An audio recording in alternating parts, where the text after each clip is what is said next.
Shalom. First and foremost, I like to give all praises, honor, and glory to Yahweh, Bahashem Yahushai, Bahashem Rakar Kodash.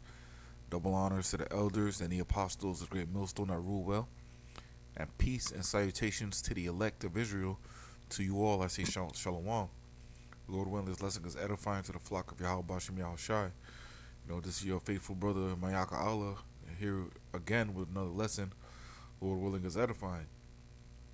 Right, and the topic I want to touch on today is about the war that's going on, and I'm not talking about the war that's going on between Ukraine and Russia, or China and Taiwan, or Israel and Gaza or Palestine. I'm not talking about none of that, man. I'm talking about it's a spiritual war that we've been fighting, really since our existence. And this spiritual war often turns physical when we no longer lean on the spirit, but when we get carnal, you know, because to be carnally minded is death. The Lord sends our enemies at us, and then we gotta, be put in a physical and carnal fight. But truth be told, if we remain spiritual, we could remain undefeated because we'll be fighting, or Salaki, the Lord will be fighting for us, man. So we wouldn't really have to do much except for lean and trust upon Him. But real quick, I want to go to Genesis chapter 25. I'll start at verse 20. Genesis 25 and 20. And Isaac was 40 years old when he took Rebekah to wife, the daughter of Bethuel, the Syrian of Padanaram, the sister to Laban the Syrian.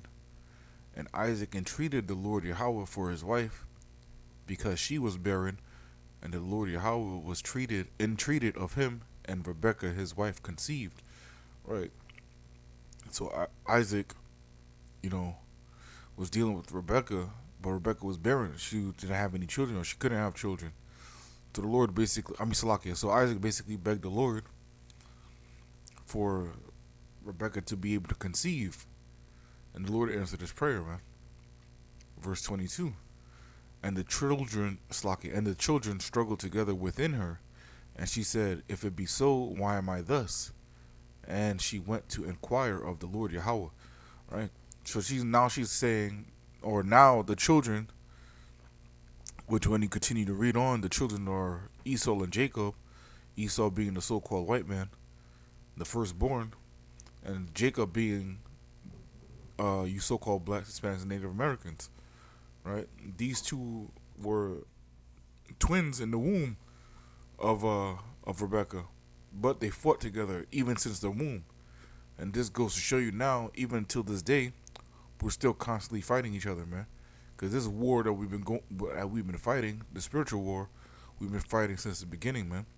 Genesis is the first book of the scriptures, man. So we've been fighting this war since the beginning. Verse 23.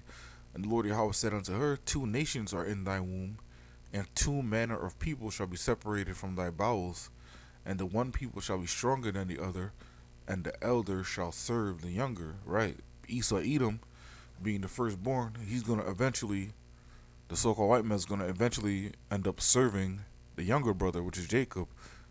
So Esau Edom will eventually go into captivity, and this is a prophecy that is about to come to pass, because we're in the end times, man. And also, it goes to show you that, since the beginning, Esau Edom was really created to serve. Alright, but but the Lord blessed him with the sword and made him the whipping stick for us, man. So now when we go off, or we, depend on the flesh instead of the spirit, the Lord sends Esau Edom after us. Now it doesn't necessarily have to be a so-called white person that he sends after us, but it could be a product of Esau Edom, which would be a nigga, in the world, sicknesses and diseases, poverty, brainwashing, all these things, man. This is why we are in a constant battle. All right, let me go to Genesis 25 and 23 in the blue letter on Slaki in the NLT. Genesis 25:23 in the NLT. And the Lord told her, the sons in your womb will become 2 nations.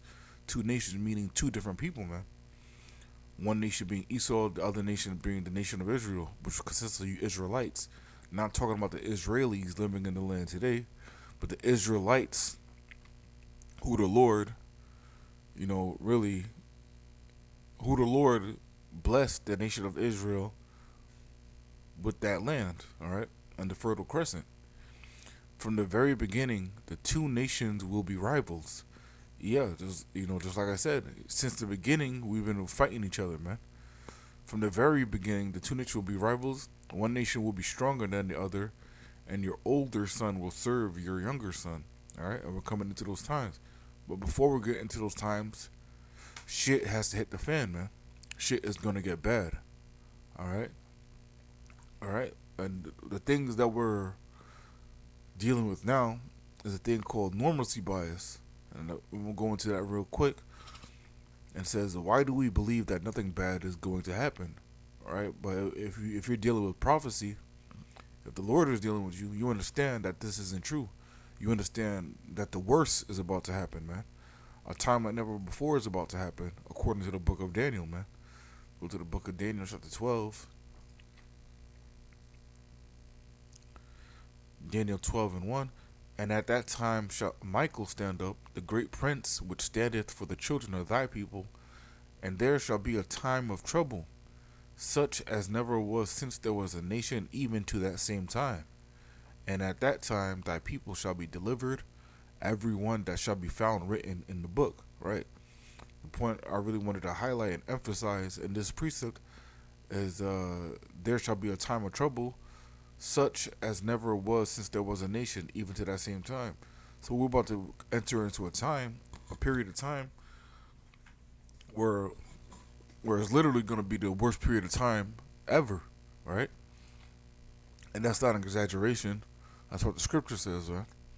And when you start to see all everything that's going on, because even though we don't see everything that's going on, but the little things that we hear about everything that's going on, you can see how it's about to make shit hit the fan, man.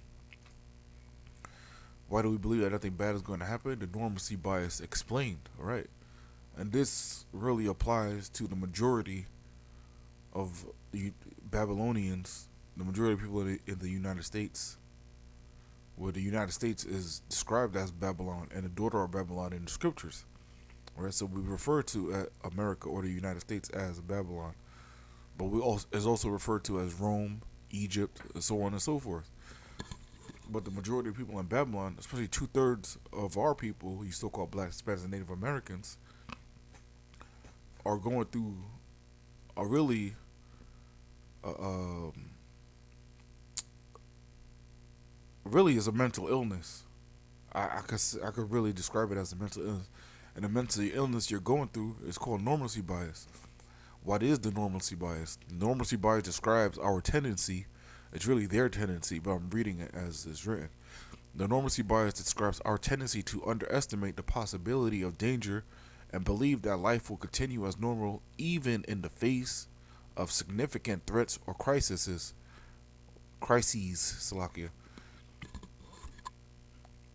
And what we're seeing now is people totally oblivious to the fact that we're in the midst of World War III. We're in the midst of this country being Babylon or the United States, this country being really under attack, man. And this is a pro United States, pro government, pro Esau Edom type of topic or none of that, man. But I'm just calling it as I see it. This country is under attack, man. It's under attack morally, spiritually, economically. The infrastructure is under attack. You have boats crashing into bridges and knocking them down intentionally too. I would say, 'cause if you watch the video of that boat, it looks like it steered directly into the bridge, and also so many things don't add up, and so it makes you wonder, like, now what is the truth, right? Because also in that movie Leave the World Behind, a lot of things that are happening now or have happened since that movie came out happened in the movie, right? Such as the phones not working. You know, when AT&T, Verizon, and T-Mobile had the outage a couple weeks ago, all right? The phone stopped working. The cyber attacks, also boats crashing or people losing control of big tanker ships, man. It's not no regular boat, but it's a huge tanker ship, right? And now they're saying, you know, like how airplanes have black boxes, that the ship has something similar to a black box, where 2 hours of it were erased, right? They're also saying how, you know, Salaki, I lost my train of thought, but you have that, you have the infrastructure under attack, meaning bridges being crashed into and trains derailing. You have the water supply being tainted. Not even talking about places like Flint, Michigan, where the water was poisonous for years, and it still is even to this day. But also where you have enemies, our enemies, putting uh, chemicals in the water supply to really dumb down and pacify society. Where you have things like fluoride added to it, estrogen added into the water supply from via people taking birth control and peeing in the water, and really you can't filter out or clean things like that, like hormones, because it's so small, right? So now you have the effeminization of a society of men. You also have they're putting I think it's called atrazine in the water, which is a fertilizer or a pesticide. Tilapia, it's a pesticide where they're adding it to the water, and it literally turned male frogs into female frogs, man. Where they were able to produce eggs and stuff like that. So now, what is that doing to humans when it's being put in the water, man? You have that. You have medicine, so-called doctors and physicians, so-called physicians, giving out so-called medicine that's really killing and harming people, man. They're saying that in the pandemic, I'm gonna read this screenshot I took. I didn't take it, but it's from a video I was watching. I'm not gonna read it because the video might get banned. This is from BitChute, and the video is called "The Bolsheviks Are Coming to Bring Civil War." And when you go into the history, the Bolsheviks were in charge, or really people that were in high positions in what is known as Russia today, and they were of Amalekite descent, man. All right, so they were in high positions in the government, and they brought on change to help destroy Russia as it was, man. Right before, I should say, the Soviet Union more specifically. But this screenshot from the video says the deadliest and most injurious medicine ever rolled out in the history of medicine. This is talking about the 2020, starting from 2020, the pandemic, man. All right. It says 1,200 deaths and 40,000 injuries in only 10 weeks from December 14th to February 28th, 2021. Historically unprecedented. And it says this so-called medicine has an injure to kill ratio of 33.4, meaning that for per every 100 people that take it, 33.4 of them, or one third really, were injured or killed. Right now we're seeing cases of heart attacks and cancer skyrocket. There's something called turbo cancer now, right? But even all this going on, people think that all this is normal. And I said all that to really say this. This is really their intent, where they keep attacking you in every aspect of life, whether it be food, medicine, education, entertainment. You know, they keep attacking you in every aspect of life, social media, where they make it where it's harmful for you to do the things which you would normally do. It's normal to to go to a grocery store and shop for food, but what really isn't considered normal, but it's normal now. But what really is strange is that 90%, 95, 99% of the food, or the so-called food in these grocery stores, are poisonous, man. Even if you buy, just a bottle of water, the water's gonna come in a plastic container, which is really poisonous for you, man. Or even if you buy fruits, there could be GMO'd, which there's no long-term study on how GMOs affect people, man. So 95, 99% of the food in these supermarkets are poisonous. So you're being attacked in every aspect of life. So now you think it's normal when you're under attack. So now when you see these trains derailing, farmland being burned, bridges collapsing, uh, your enemies pushing out poisonous needles, telling you it's mandatory to take them, you don't say anything about it because it's normal. It's normal for you to basically fight like this all the time, and you're too tired to scream out about against anything, man. And this is why we need the Lord, man, because we can't defeat our enemies carnally, man. They they beat us in carnality 10 times out of 10, but where we can defeat them is spirituality, man. All right. If we go into the book of real quick, because this is a question. This is a rhetorical question, which really there's an answer to it. The answer is nobody or nothing. But at the same time, you really got to believe this, man. The book of Romans, chapter 8 and verse 31. What shall we say to these things? If the Most High be for us, who can be against us? Right? Because if the Lord is on our side, then we're untouchable, man. And our enemies know this. When you read the book of Judah, chapter 5, you know, it breaks down who we are and how the Lord defends us. But the Lord, if we're sinning, being wicked, or being carnal, and living in the flesh, the Lord won't be for us, and we could be easily overthrown, man. And this is what we're seeing all across the four corners of the earth. We're seeing a destroyed people because we depended on ourselves, or we depended on our enemies, man. Scripture talks about woe to them that go down to Egypt for help, man. If you're going to your enemies for help instead of depending on Yahweh Bashem Yahushai, it's really death and destruction for you, man. And this is what we're seeing: death and destruction in every facet of life, man.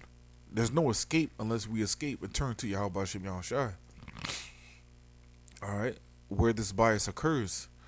Now, this is a perfect example because this explains normalcy bias to the T, man. And I love this. It explains it better than I ever could. So I'm going to read this real quick. Consider the following hypothetical scenario. Emma, a meticulous planner, lives in a region prone to occasional earthquakes. Despite the area's history of seismic activity, Emma has never experienced a major earthquake in her lifetime. Consequently, she disregards the importance of preparing an emergency kit or formulating an evacuation plan, firmly convinced that her day-to-day life will remain unaltered. Those things happen to other people, not me, because she continues to tell herself. And this is what the majority of our people tell themselves too, man.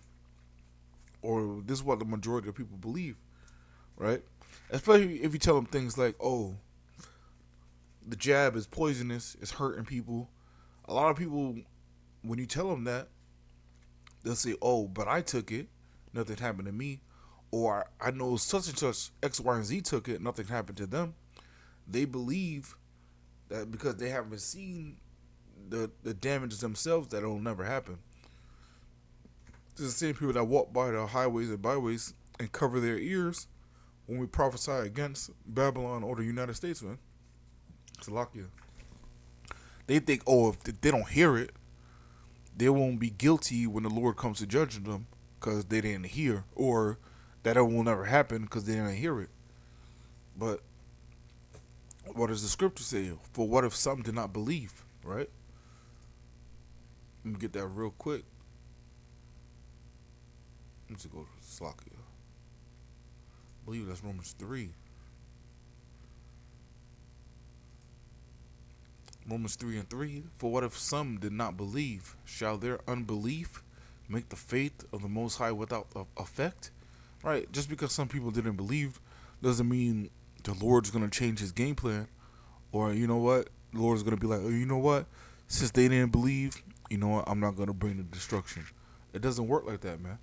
Verse 4, the Most High forbid, yea, let Yahweh be true, but every man a liar, as it is written, that thou mightest be justified in thy sayings, and mightest overcome when thou art judged. Right.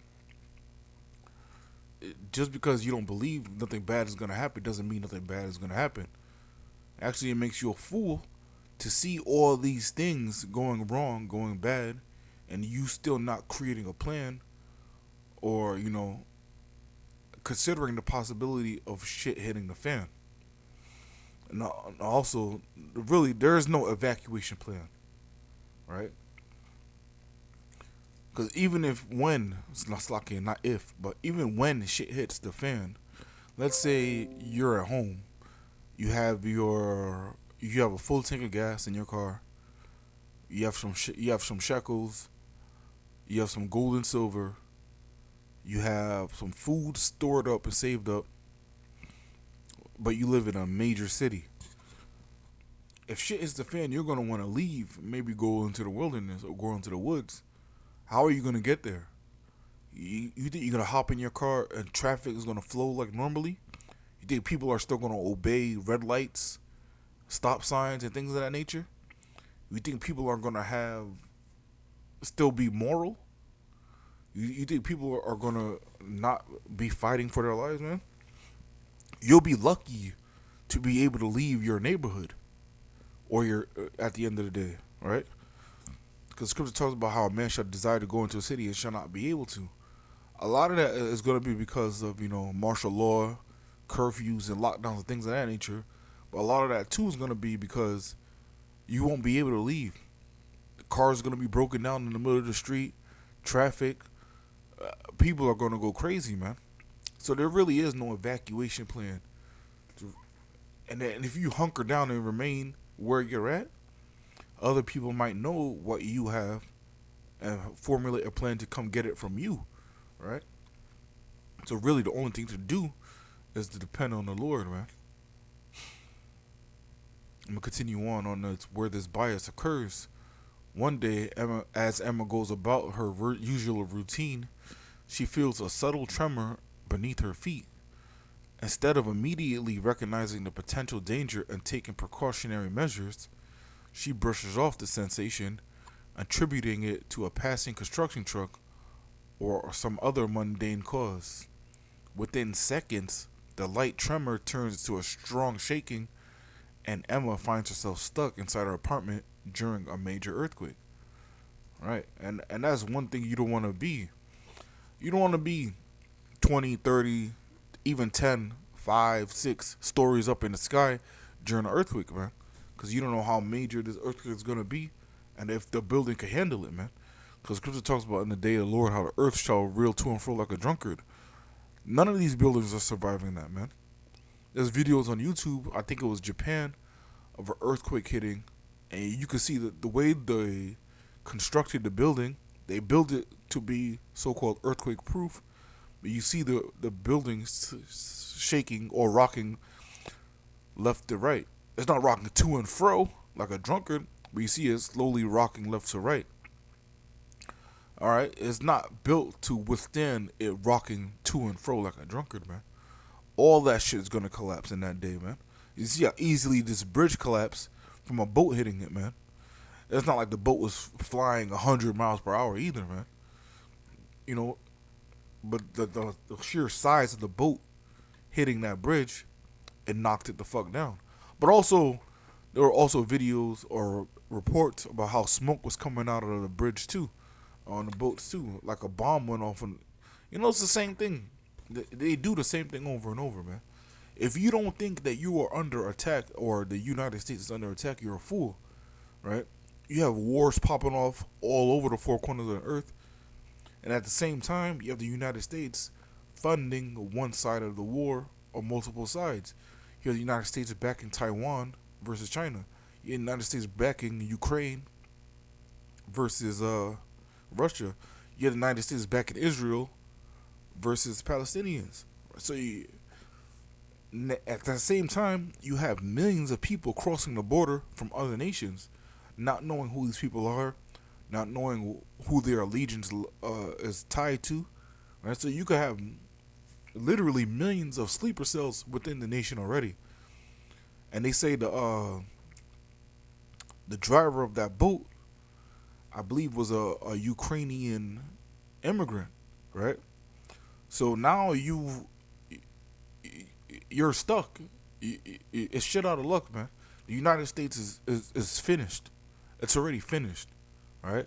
So if you are living your life day to day like everything is gonna go on normally, you're in for a rude awakening, man. You're gonna find yourself in the same position as Emma, stuck in your apartment during a major earthquake, because Lord's coming to rock this place, man. He's gonna rock it with thermonuclear missiles. But before that happens, shit is going to hit the fan. All right. What does the scripture say in the book? Because all this is called, well, the scripture describes it as Jacob's trouble, man. Jeremiah 30:5. For thus saith the Lord Yahweh, we have heard a voice of trembling, of fear, and not of peace. Ask ye now, and see whether a man doth travail with child. Wherefore do I see every man with his hands on his loins, as a woman in travail, and all faces are turned into paleness, right? It's not going to be some men that's going to start bitching out. Because some men are already bitching out, man.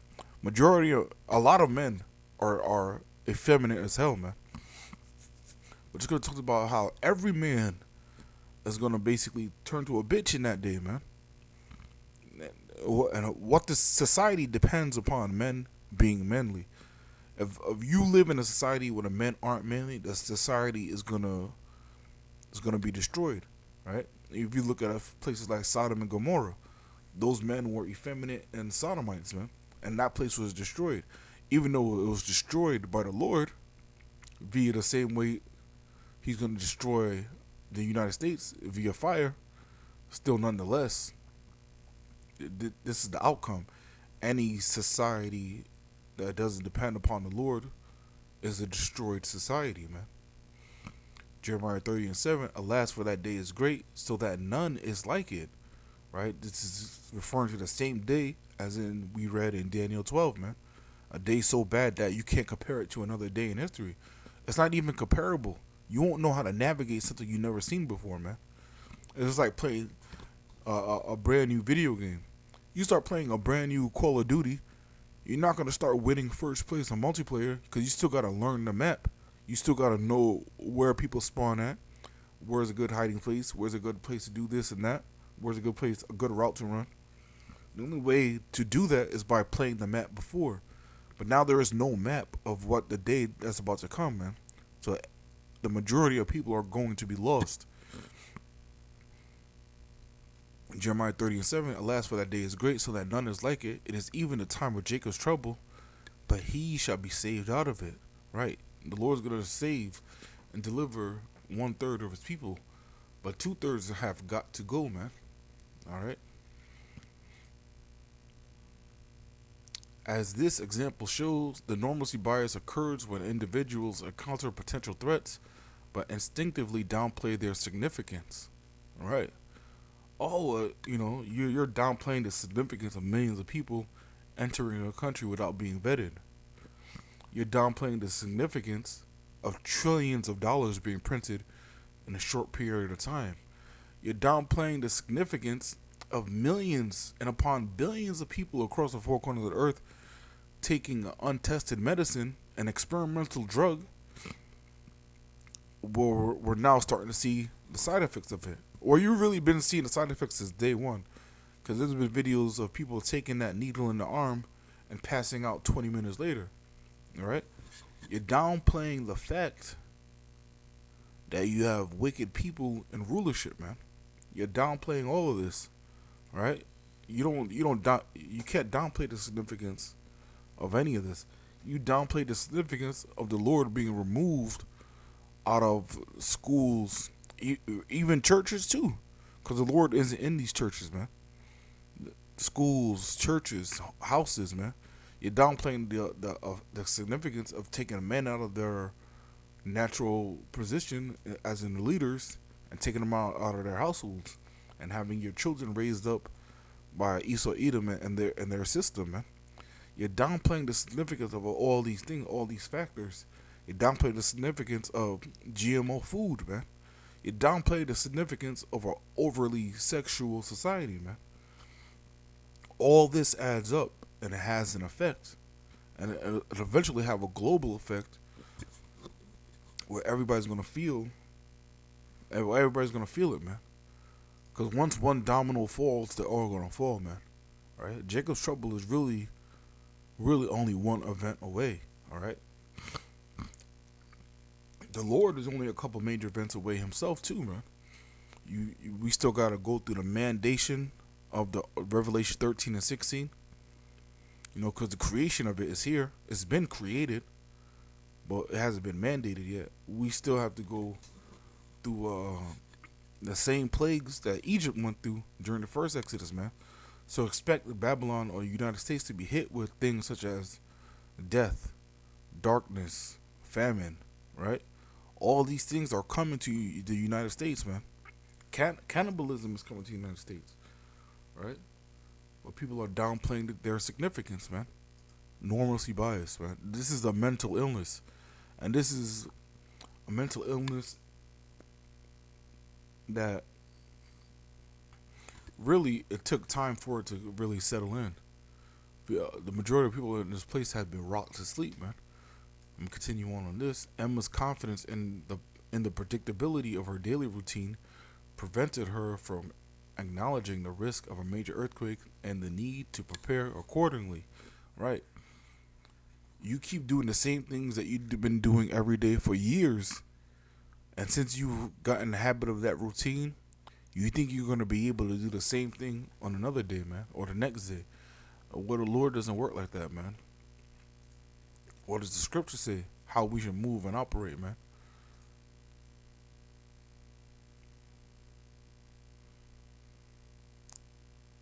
James 4 and 13, go to now, ye that say, today or tomorrow we will go into such a city and continue there a year and buy and sell and get gain. Right? These are the same people are making their plans, their retirement plans, what they're gonna do with their 401k. What you gonna do with your 401k when the market collapses, man? How you gonna retire when your life savings gets brought to zero, man? What are you gonna do then? Verse 14, whereas ye know not what shall be on the morrow.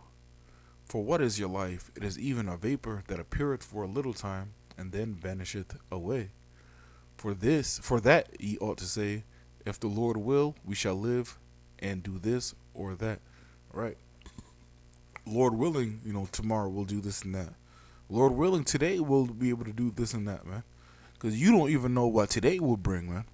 You could wake up and plan your whole day and not accomplish one plan that you made because shit could go left at any time, man. All right. Continuing on, this cognitive bias is not just confined to natural disasters. It permeates various aspects of our lives, affecting our ability to recognize and respond effectively to impending challenges such as financial uncertainties and health crises. Right. And that's the spirit. I didn't even read this part, but it's not just natural disasters, man. It's everything, man. Everything and anything could go wrong at any given time. Which and everything will go wrong, right? Because we're coming into a time that has never happened before. So there's not going to be any rest from it, man. All right. But what does the scripture say, man? What does the scripture say? I'm going to get this. I'm going to close out, Lord willing. I'm going to go to the book of Sirach or Ecclesiasticus. I love this precept too. Because it's simple and straight to the point, man. Sirach or Ecclesiasticus, chapter 33 and verse 1. There shall no evil happen unto him that feareth the Lord, but in temptation even again he will deliver him. Right, so let's go. I'm going to Google the word evil and go into the definition of it. I really should just...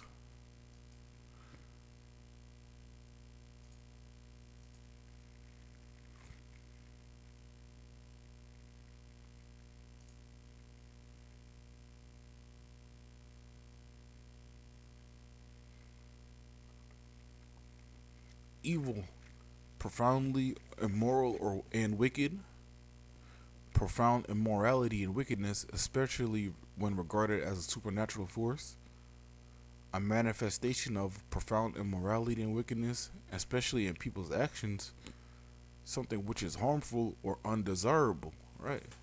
Bad times, man. A bad time is something that's undesirable, man. Be you know, being financially low, being sick. All these are both of those are bad times, man. It's not desirable to be sick. It's not desirable to be broke. But the Lord said, even though being broke necessarily isn't evil, because sometimes the Lord withholds things from us really for our benefit. So I'm gonna say it's evil to be broke, but nonetheless, it's not desirable. So in a way, it is evil. It's a bad time. All right. I'm going to the etymology. I'm gonna close out with that, Lord willing. See, that's why you say Lord willing, because I said I'll close out with Sarah 33. But continuing on. Wow, why is this so zoomed in? Salakia. Bad, vicious, ill, wicked.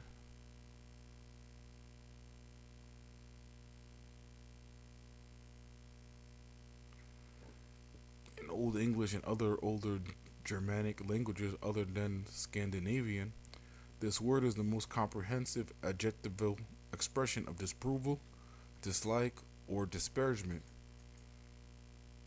Evil was the word Anglo Saxons used where we would use bad, cruel, unskillful, defective, harm, crime, misfortune, disease. Right, bad times, man.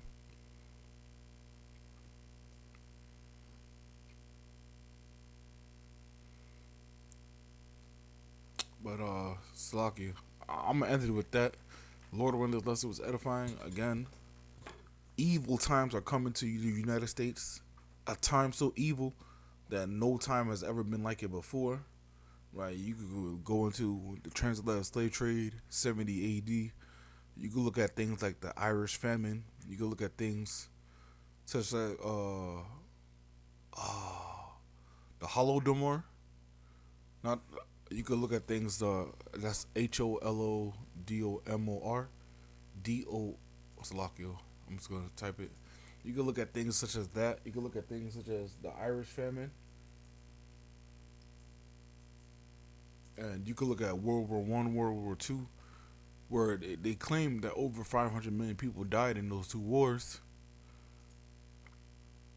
The term Holodomor, death by hunger in Ukrainian, refers to the starvation of millions of Ukrainians in 1932 through 1933 as a result of Soviet policies.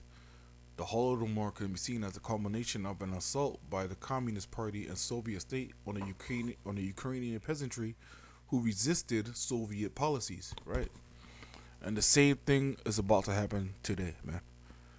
People are going to resist the image of the beast and the New World Order.